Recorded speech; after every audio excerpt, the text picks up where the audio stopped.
ada salah satu kaos saya beli seharga X lah gitu ya. Seharga 5. Seharga 5 lah. Seharga 5. Itu ada yang bisa terjual seharga 500. Real. 5 jadi 500. Yes. Tapi kalau dari total customernya, misalnya 100% nih, Yeah. berapa persen dari luar negeri, berapa persen dari Indonesia? Atau masih banyak orang Indonesia?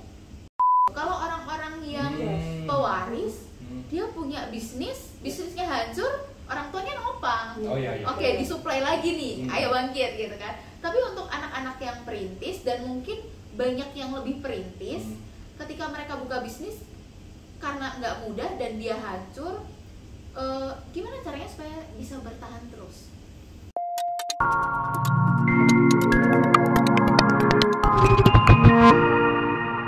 Hari ini saya senang banget karena bintang tamu saya kali ini orang yang sangat-sangat spesial. Beliau adalah owner dari tonasecond.id. Siapa lagi kalau bukan Ibu Nia dan Pak Toha. Halo. Terima kasih sudah hadir. Terima kasih kembali. Oke, nah ini bisnisnya berarti tentang baju fashion ya. Oke, kenapa akhirnya memilih bisnis fashion? Nah, kalau kenapanya paling tepat suami saya nih, Pak Toha. Awal ide Oh itu. bagaimana? Jadi kalau waktu kecil itu kan saya memang suka anime, suka komik, suka film, suka musik ya kayak anak-anak cowok pada zaman dulunya. Gitu. Terus lalu pas lagi di COVID, pekerjaan utama saya itu terganggu lah gitu ya. Terus saya melihat kok banyak nih koleksian saya yang hanya cuma jadi penghuni lemari kan. Gimana ya coba deh kita duitin gitu. Dari situ mulai berlanjut sampai sekarang. Cara duitinnya gimana itu waktu itu? Begini, nggak mungkin. Atau pakai sulap? Jadi saat itu kan saya memang kembali hobi naik gunung, terus alhamdulillah tiba-tiba punya koleksi jaket gunung sampai 60. Oke. Bagaimana respon ibu jika suaminya suka membeli jaket gunung? Nggak nyangka itu lemari bener-bener banyak banget jaket. Itu lemari sih, apalagi jaketnya kayak gini ya. Iya kayak gini-gini dari. Dan beda-beda. Alhamdulillah satu seri saya punya 7 warna. Nah, kayak gitu. Beneran? Beneran. Oh. Oke. Terus? Iya terus. Ternyata.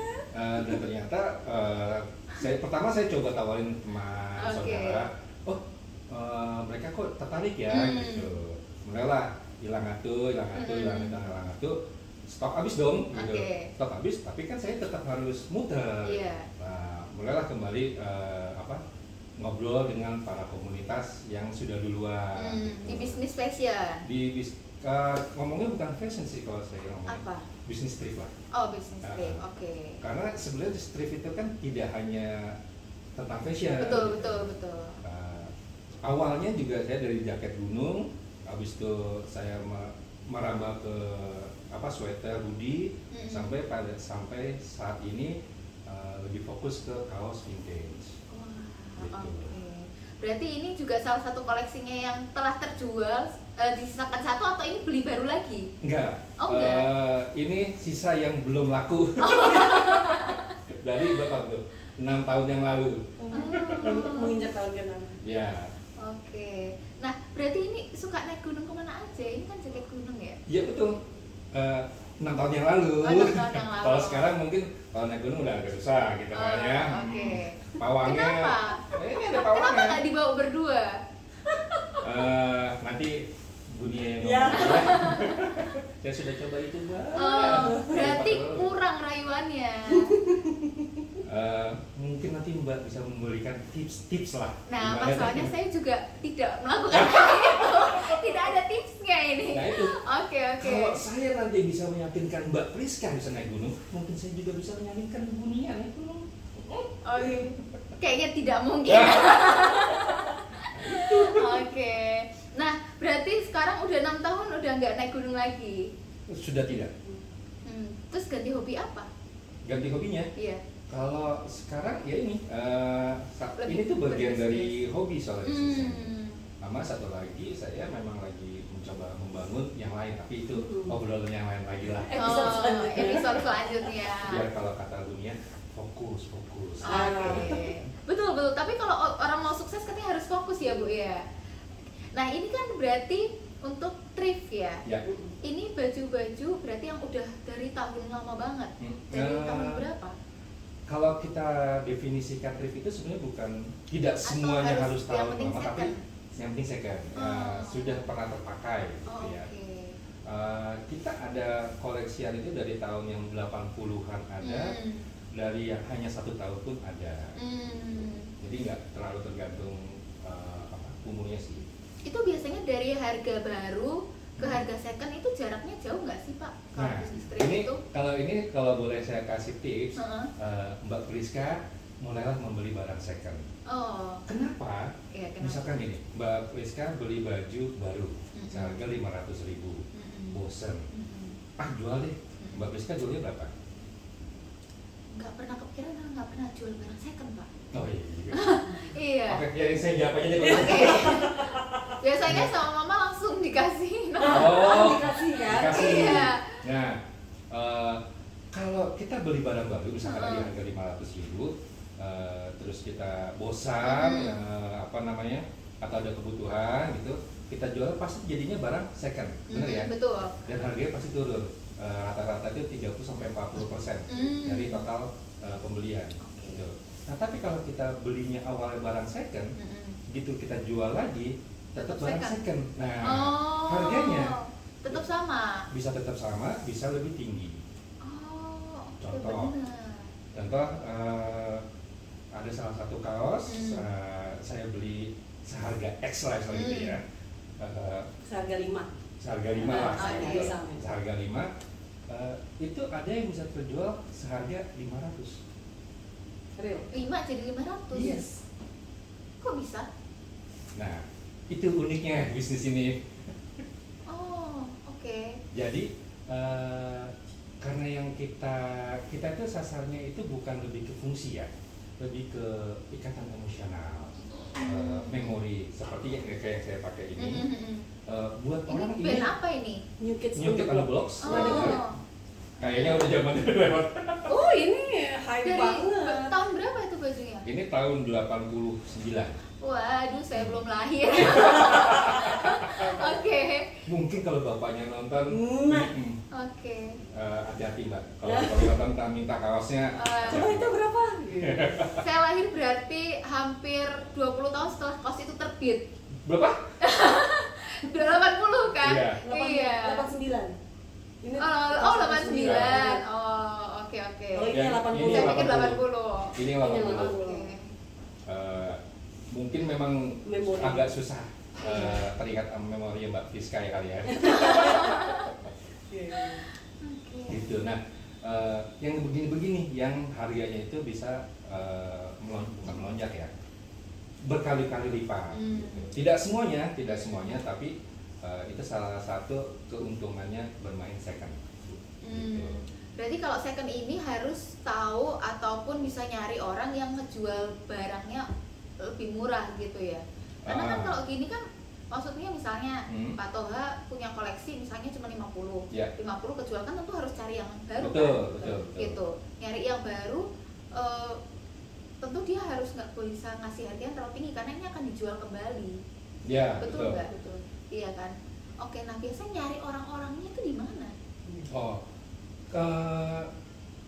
Awalnya kan karena saya itu customer ya. Awal itu memang saya itu memang suka thrift dari zaman kuliah. Cuma bedanya kalau waktu kuliah saya thriftnya itu lebih ke barang-barang branded. Kalau sekarang saya lebih suka barang-barang yang menggugah kenangan masa kecil gitu. Jadi nah, yang tadi Mbak Priska bilang benar, salah satu tantangan dari para pemain thrift itu adalah mencari stok barang. Nyarinya dari mana? Sebenarnya banyak.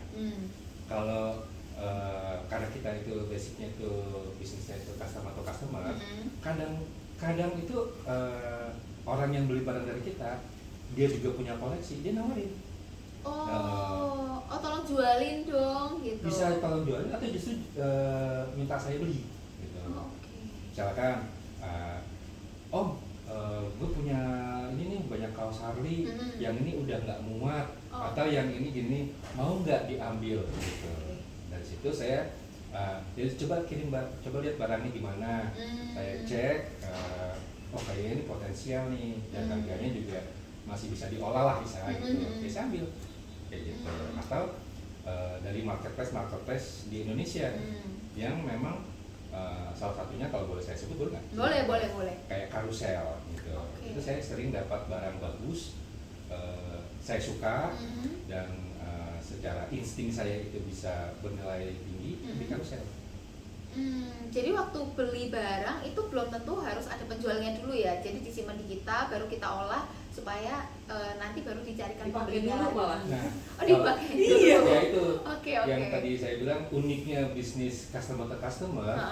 Yang terus saya juga bilang kalau saya beli barang baru, saya buka tagnya, terus saya pakai, saya cicil sebagainya, begitu saya jual itu jadi barang second. Betul. Nah kalau saya dari awal memang suka barang second, jadi saya pakai barang second. Ya mau saya pakai atau nggak pakai tetap barang second dong. Iya betul. Jadi sebelum itu laku, ya saya pakai aja. Kayak ini misalkan, atau ini. Gitu. Saya semuanya ini saya nyari second kecuali celana dalam. Nggak boleh.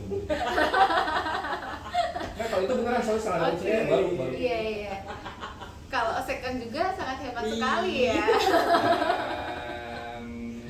Pertanyaan selanjutnya Mbak. Oke, lanjut. Biasanya kalau ini deh, kan Bapak beli ini ya. Jaketnya harganya berapa? Biasanya. Ini kan udah dulu beli. Iya. Harga barunya berapa? Harga jualnya berapa? Atau mau ngasih tau harga jualnya aja? Baru dulu deh. Harga baru di webnya ini sebenarnya sudah tidak diproduksi. Jadi kalau dulu awal ini dijual. Kenapa nggak diproduksi? Kenapa? Yang naik gunung udah jarang atau gimana? Bukan. Jadi, bukan. Semua perusahaan itu kan punya kebijakan dia ngeluarin seasonalnya tuh gimana. Misalkan Mbak suka ya ini apa yang nggak apa jaket aja. Ya kayak apa namanya? Edisi tahun 2010, edisi tahun 2011.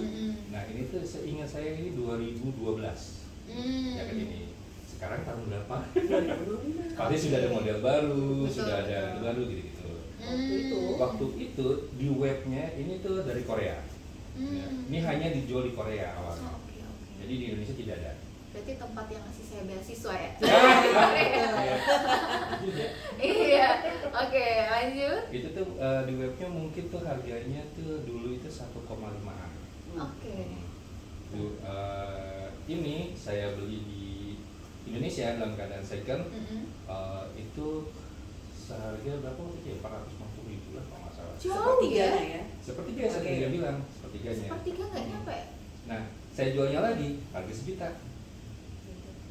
Kenapa? Nah, kok dijual lebih mahal daripada beli? Nah, balik lagi ini bisnisnya unik gitu. Di barang second ini sebenarnya tidak ada yang namanya harga pasar.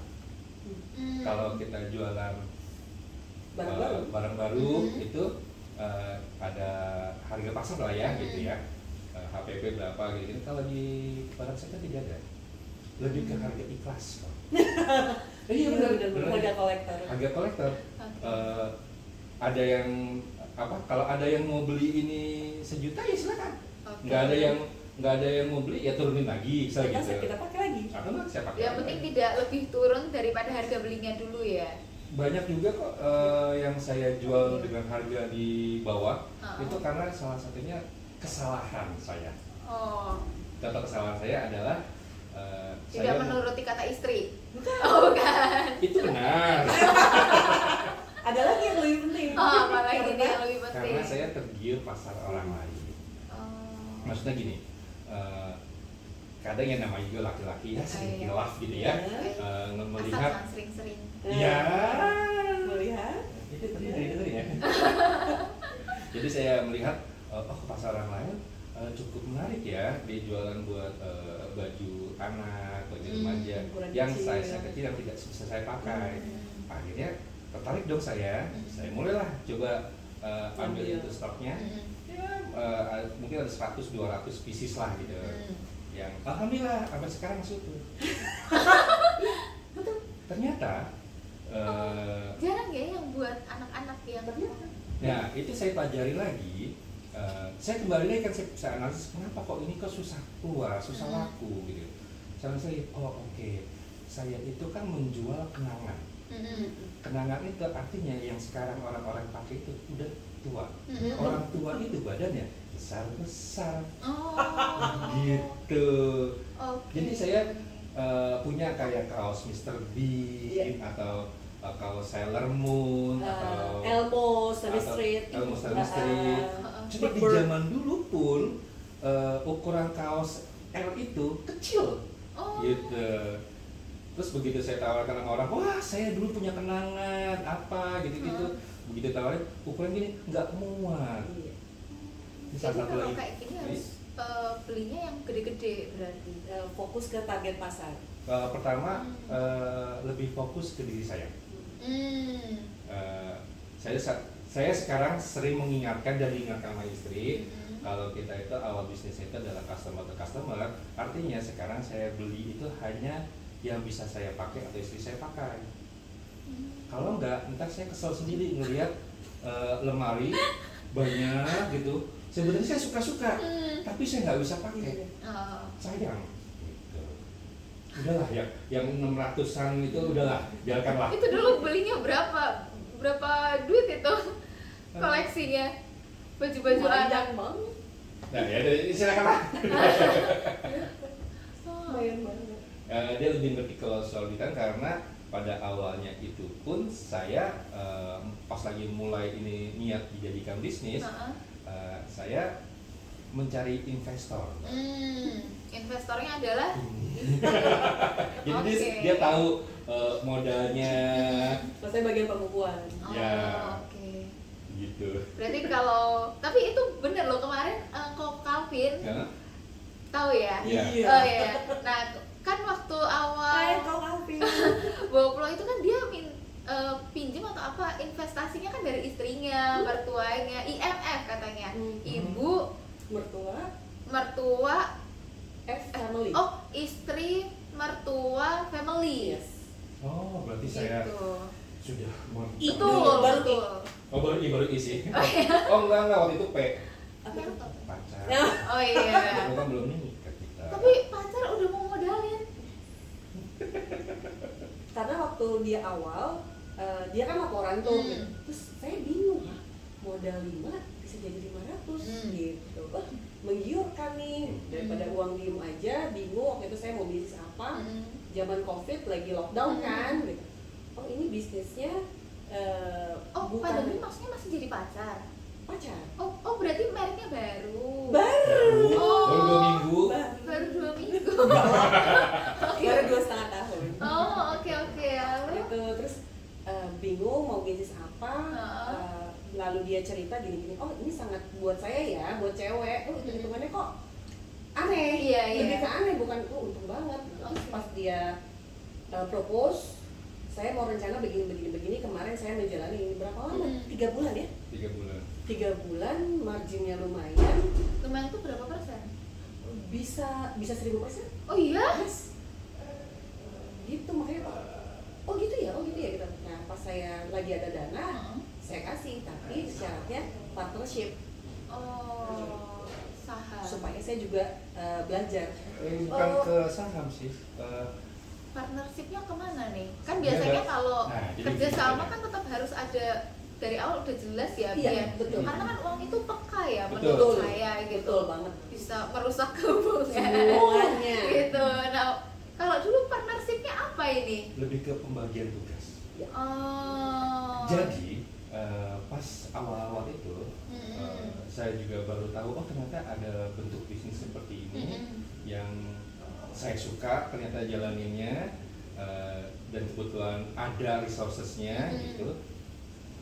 Cuma saya ada kesalahan fatalnya di situ. Banyak ini barang terjualnya apa tapi duitnya kemana ya? Karena saya lemas. Nah itu.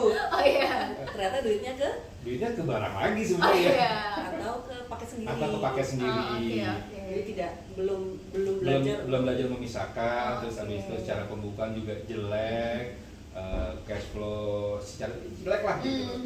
Nah setelah saya ceritakan ke dia rencana saya ke depannya, dan dia tertarik, dia mengajukan syarat bahwa dia yang mengurus soal keuangannya, gitu. Cash flow, terus rencana. Waktu itu kita langsung bikin 4 tahun ya. Ya, rencana 4 tahun seperti apa.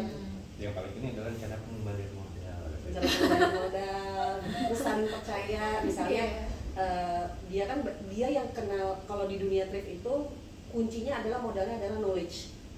Betul ya? Adu ilmu bahasanya. Adu ilmunya apa nih contohnya? Contoh ketika live, coba cerita. Jadi ya ini juga berdasarkan pengalaman ya, pengalaman sebagai customer.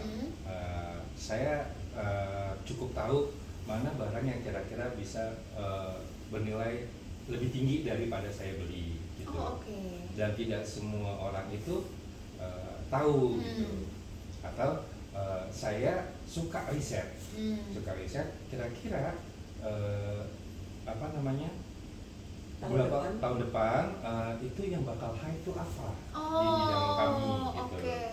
Jadi sebelum anime, ilmunya Kobe ya, yang karena saya sering ya dan suka anime, game, komik, film, musik, sama sebenarnya mimpi yang belum tercapaian, permotoran. Harley. Ya, gitu. Kalau orang beli motor Harley atau motor-motor besar, itu kan harganya mahal ya, bisa ratusan. Itu orang lebih suka motor baru atau motor second sih sebenarnya? Kalau itu sebenarnya saya tidak tahu. Karena maksud saya itu, maksud saya tadi ngomong perharian atau permotoran itu maksudnya merchandise-nya. Merchandise-nya. Ya. Kaos, jaket, topi, gitu-gitunya. Kalau motornya saya belum merambah. Tapi begitu live? Ya, begitu live. Saya karena saya sudah belajar, sudah riset, saya alhamdulillahnya bisa memprediksi kira-kira 3 bulan atau 6 bulan kemudian apa nih yang bakal naik, yang bakal dicari orang. Jadi saat orang itu masih modalnya misalkan tadi 5 gitu, pas tahun depan itu sudah orang itu menjualnya itu dari modalnya sendiri sudah 15 atau mungkin 50 gitu. Boleh saya tambahin nih? Ya. Mbak Priska pernah nonton orang live jualan nggak di? Sering ya? Sering. Satu barang kira-kira berapa detik? Kan dia pasti punya barang nih, punya banyak gitu kan, atau nggak di depannya. Ini kalau barang nggak tertarik ya, nggak sampai 5 detik. Bukan, dia kan orang banyak nih, aku barangnya terus misalnya Kak, ini kaos nih mereknya A gitu, warnanya ini nih, kondisinya bagus gitu. Ada yang mau nggak? Kalau misalnya mau, ketik sekian. Nyimak ya? Iya. Itu kan dia nawarin barang sepersekian detik. Lalu abis itu barang lagi sampai berjam-jam. Betul. Itu skillnya Pak Toha. Dalam sepersekian detik dia bisa ngeliat, oh ini barang bagus nih, gue mau nih, berapa nih, detik berapa, bisa ditawar nggak? Itu ilmunya dia. Saya nggak punya ilmu itu. Jadi benar-benar saling melengkapi banget ya. Sebenarnya lengkapnya dia 70%, saya 30%. Tapi memang pasangan mungkin harus gini kali ya, karena kan apa ya, kemarin sempet ngobrol sama narasumber juga, dia sama istrinya itu bedanya jauh banget gitu. Jadi yang satu kenapa, satunya kenapa gitu, tapi karena tidak bersamaan ini akhirnya jadi bisa saling membantu. Iya, kalau itu saya setuju sih. Kalau kita sering ngobrol tuh kita selalu setiap hari itu menemukan kita berbeda ya. Tapi sering berantem nggak? Kita sudah jadwalkan. Ada jadwal berantem. Tadinya setiap hari? Setiap hari Minggu kita jadwalkan, kita harus berantem. Kenyataannya? Kenyataannya nggak setiap hari sih. Kenapa dijadwalin hari Minggu berantem? Jadi awal-awal itu kita nggak pernah berantem, apa kita berdua bingung.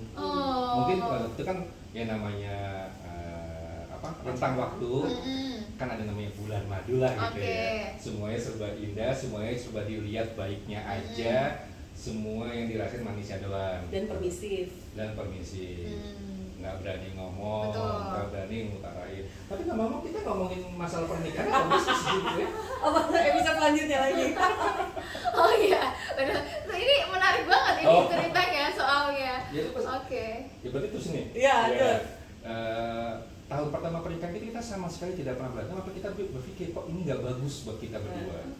Nggak pernah berantem. Artinya itu satu, ada sesuatu yang ditahan-tahan. Yang namanya ditahan, kalau makin lama dia akan meledak. Itu bahaya. Gitu. Terus yang kedua, nggak pernah berantem. Artinya hubungan kita itu tidak maju. Gitu. Akhirnya setelah itu, abis itu ngobrol lah, yuk kita bikin hari berantem. Hari berantemnya apa? Hari Minggu.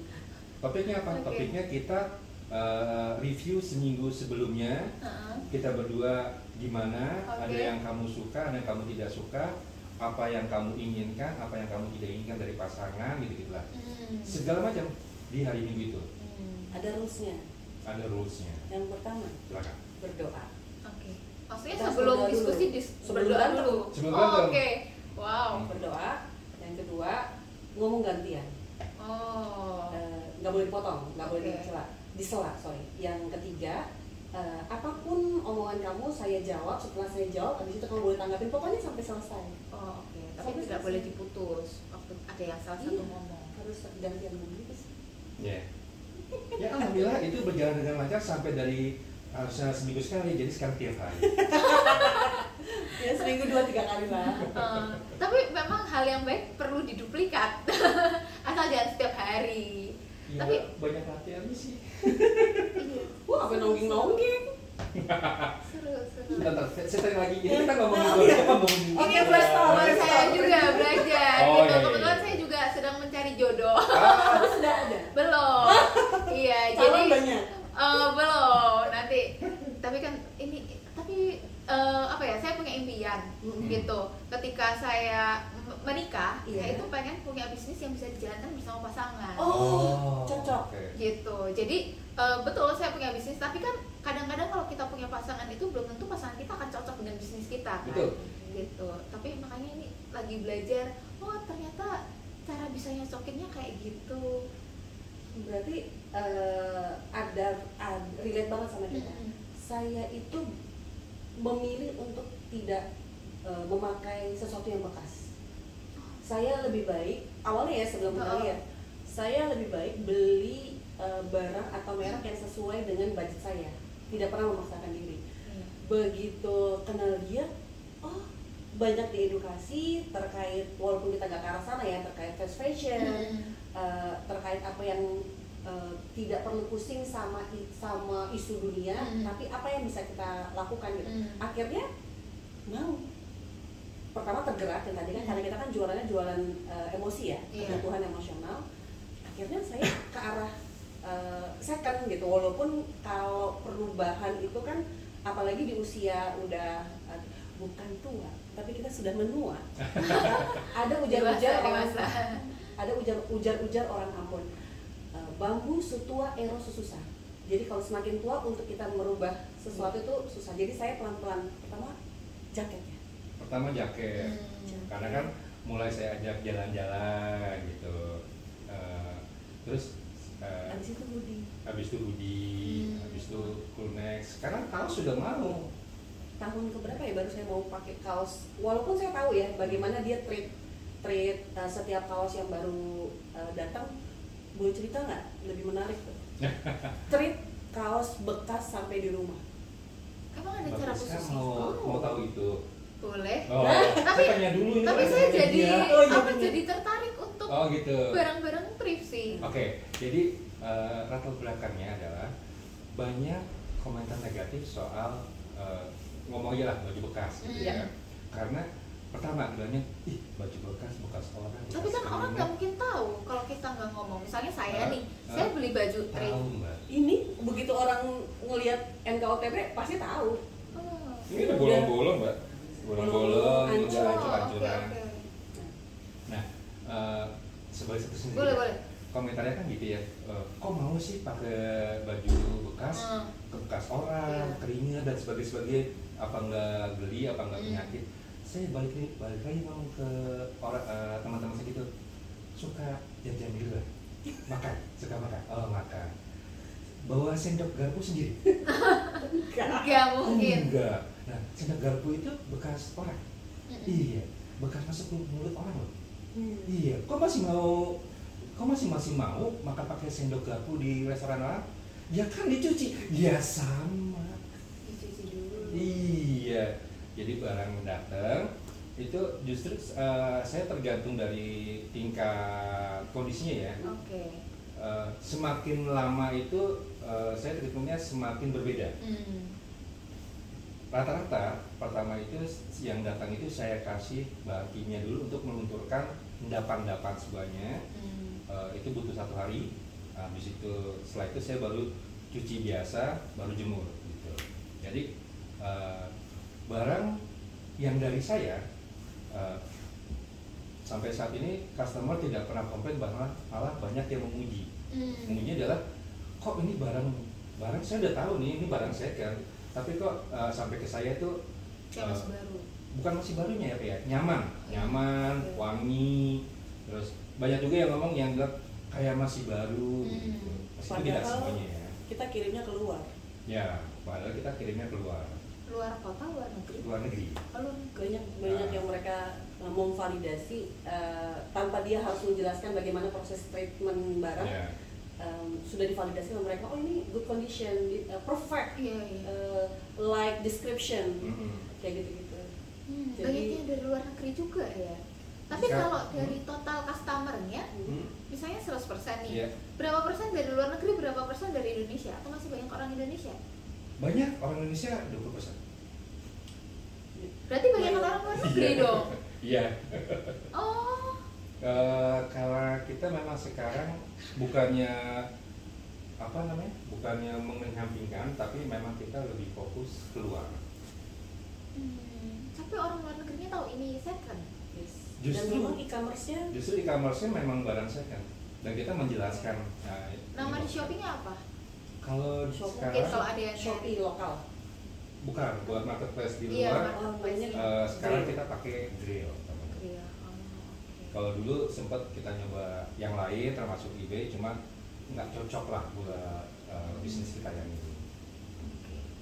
Terus kalau ibu sendiri kan penulis ya sebelumnya. Oh iya. Nah itu dulu nulis novel gitu atau jurnalis atau apa? Iya, saya berita. Berita apa? Berita nasional, hukum, di TV sosial, maksudnya di atau TV. Oke. TV apa kalau boleh tahu? Kita nggak boleh tahu. Banyak. Jejak TV, TPI, RCTI, Berita 1, Liputan 6. Iya. Tapi masih di sana, masih kerja sambil bangun bisnis. Oh bukan, waktu saya terjun saya udah pensiun lah gitu. Saya tuh pensiun kan dini. Maksudnya sudah tidak di media di tahun 2019 karyawan, tapi kalau proyekan hayu. Kalau misalnya pas lagi ada program apa kayak pilpres, pilkada gitu, atau misalnya pengen membangun program baru seperti itu. Cuma memang sekarang fokusnya ke Tonas Studio dan Tonas Second yang sekarang kita lagi bicara. Kalau jadi nyambung nih peran saya di si anak media tersebut gitu. Kalau di Tonas Second saya tuh foto, ngedit, posting, gitu, posting di Instagram, posting di e-commerce, seperti itu. Masih di dunia kontennya. Kamu enak mana? Enak mana? Enak waktu bekerja atau enak waktu bisnis? Lebih banyak kalau waktu saya kenal Pak Toha,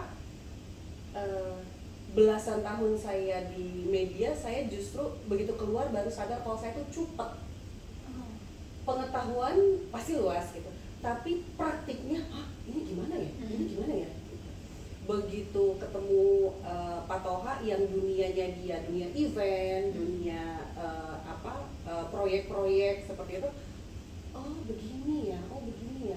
Begitu Tonas Second barulah kita bareng-bareng ngebangun bisnis dari mulai riset, target pasar, bagaimana foto produk itu juga ternyata punya ilmu sendiri, apalagi second gitu. Jadi kalau misalnya barang baru gitu, misalnya kita buka apa ya, misalnya Uniqlo lah gitu, foto produknya dia paling depan, belakang, pas dilipat atau pas dipakai.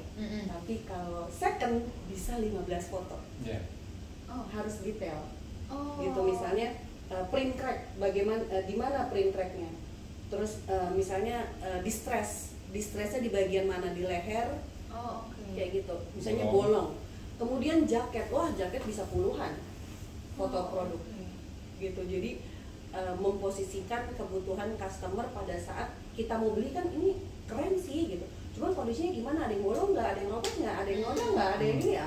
Tapi kalau kita kasih fotonya banyak banget, itu bukannya mengecilkan apa ya, kemauan dia mau beli. Nah, itu begini. Karakter target pasarnya gimana? Karena balik lagi ya, awalnya kan saya customer ya. Begitu saat saya mau beli barang second, itulah yang saya butuhkan. Pertama, kejujuran pedagang. Yang kedua, kesiapan kita menerima barang sesuai dengan yang kita bayangkan. Kan kita jualannya online, kita nggak bisa ngelihat sendiri, nggak bisa megang, nggak bisa apa. Jual kepercayaan ya. Betul. Jadi selama ini para buyer kami itu sudah percaya. Kenapa? Karena selalu kami perlakukan sama seperti dari awal. Semua tidak ada rahasia. Masih. Sama kayak pasangan, nggak ada rahasia. Yang buruk-buruknya justru itu yang kita harus tunjukkan. Justru. Dan lucunya di bagian kita ini banyak sekali orang nyari justru banyak yang cacat.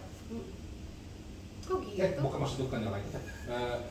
Banyak sekali orang mencari baju-baju atau kaos-kaos tuh yang tidak dalam kondisi perfect. Kenapa? Dan itu ada target pasarnya. Dan ternyata ada ya, pertama selera ya. Kalau kata ibunya, selera tidak bisa diganggu. Dan itu sampai dia minta ketemu loh.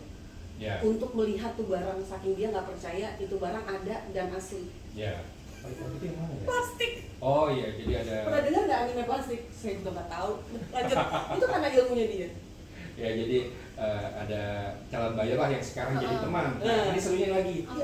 Kebanyakan calon buyer itu karena seleranya sama, minatnya sama, itu jadi teman. Gitu. Itu sampai dia minta ketemu. Karena saya ada kaos anime plastik tahun 94 sih, ingat saya lupa. Ya, dia tidak percaya dengan e-commerce. Ya udah ngajak ketemu, dia kita sambil ketemu, ngopi sambil ngobrol. Terus dia juga sambil ngeliat koleksinya dia punya kaos Metallica yang tahun 90-an juga, tapi saya belum pernah lihat printnya. Ngobrol panjang gitu. Jadinya trust. Oke. Terakhir nih. Apa yang belum terakhir banget. Terakhir kedua. Apa yang ibu suka dari bapak pertama kali? Ini untuk kepasangan. Apa yang waktu itu saya penasaran soalnya. Apa yang pertama kali ibu lihat, wah dia adalah suami yang he is the one gitu. Sebentar. Nanti bapak juga. Ini saya pada ngomong lagi nggak? Ini kita ngomongin bisnis atau ngomongin? Ini kan cara bisa membangun bisnis bersama gitu kan. Apa yang pertama kali dilihat tadi bapak juga, apa yang bapak suka dari ibu gitu? Ini sebenarnya Mbak Priska ini tidak sadar. Dia sedang mengetuk pintu sesuatu. Iya. Tadi pertanyaannya apa?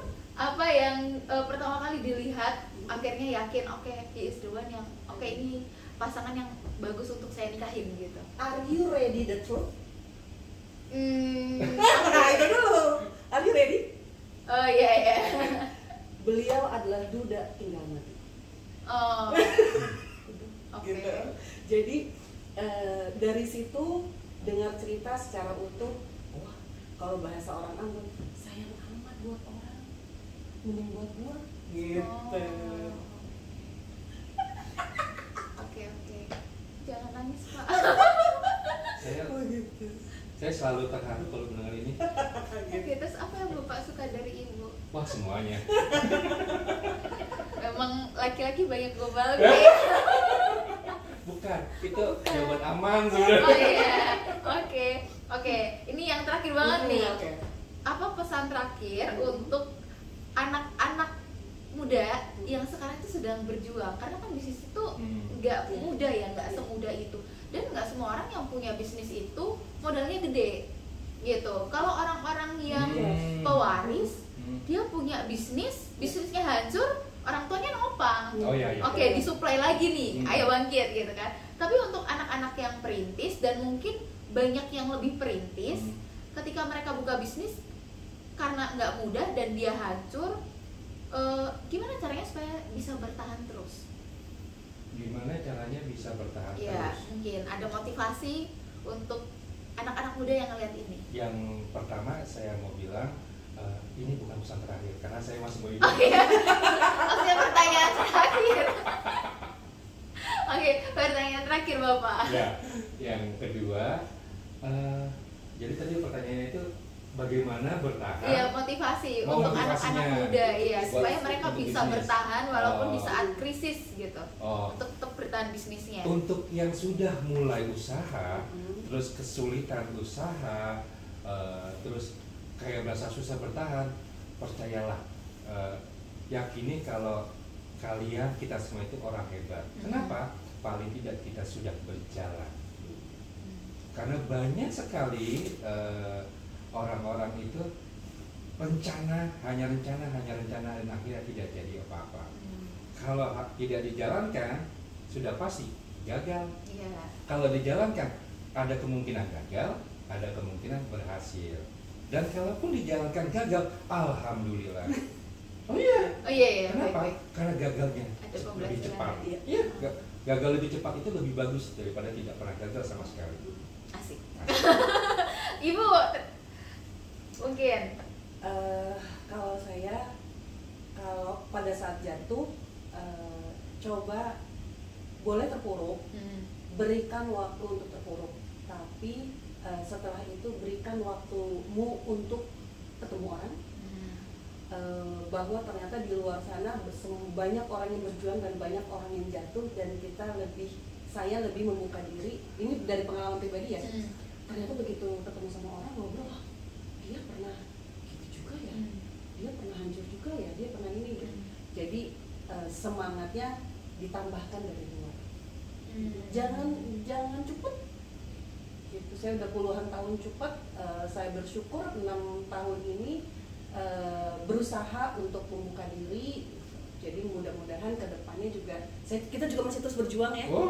Kita masih terus berjuang dan menyadari perjuangan seumur hidup dan banyak bergaul.